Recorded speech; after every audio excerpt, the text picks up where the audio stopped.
ও তো পিঠের ওপর উঠেছে। এ মহারাজ, অনুগ্রহ করে আমাকে ছেড়ে দিন। ও বলছে আমাকে ছেড়ে দাও। এইটুকু বলছে, হ্যাঁ ছেড়ে দাও। আমি প্রতিজ্ঞা করছি একদিন না একদিন আমি নিশ্চয়ই আপনার কোনো কাজে লাগবো। ইঁদুর বিনম্রভাবে বলল, সিংহমশাই। দাঁড়াও।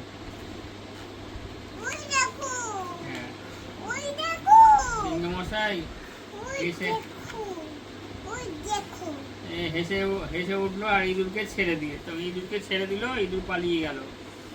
কিছুদিন পর সিংহ একদিন একটি শিকারির জালে, এইদিকে দেখো কি করেছে, একটা জালে আটকে পড়লো। সে নিজেকে জাল থেকে মুক্ত করার জন্য অনেক চেষ্টা করলো। সিংহকে জাল দিয়ে আটকে দিয়েছে। ঠিক আছে, দাঁড়াও এখানে। কি হলো, ঝগড়া হয়ে গেল? ঝগড়া হয়ে গেল বাবাই আর তোমার মধ্যে? করার জন্য দুজনের গল্প পড়া নিয়ে ঝগড়া হয়েছে, এবার আবার দুজনের মধ্যে মিল হয়েছে, আদর চলছে। ওলে বাবালে, সারাদিন এই বই পড়া নিয়ে দুজনের মধ্যে ঝগড়া। আবার দিয়েছে বইটা পড়ানোর জন্য।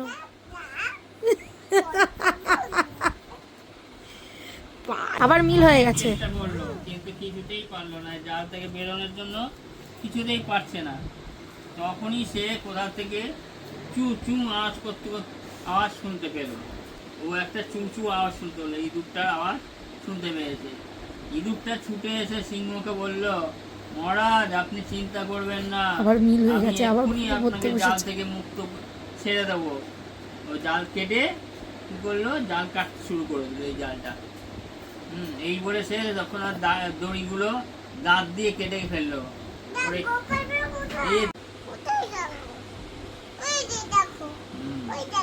ঝগড়া মিটে এবার শান্তির পরিবেশ। টাটা করে দাও বাবাইয়া, টাটা করে দাও জন্য।